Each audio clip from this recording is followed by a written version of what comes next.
In this video, I'm going to teach you how to play 2 players on Minecraft Nintendo Switch. It's a very quick and easy process, so make sure to follow along.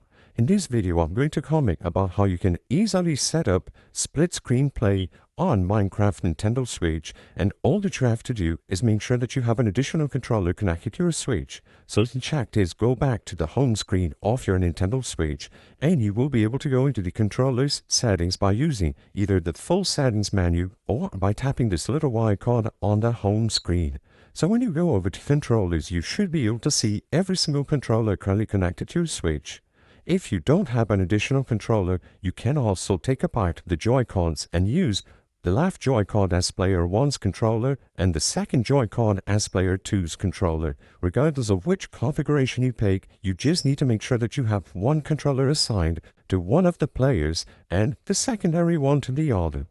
Once you have the controllers properly assigned, set up and paired, if you have something like a Pro controller, just go back to Minecraft and start a new world. So the player on the primary controller will be able to select play, choose a world, and once they load in, all that they have to do now is wait until they see this pop up.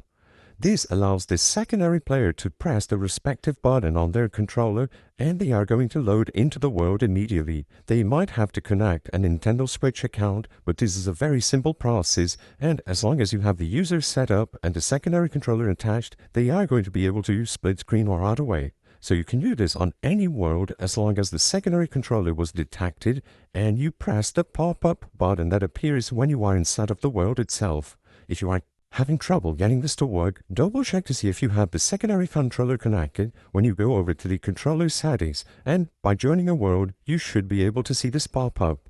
I hope I was able to help you on how to play 2 players on Minecraft Nintendo Switch. If the video helped you, please be sure to leave a like and subscribe from our very easy tips. Thank you for watching.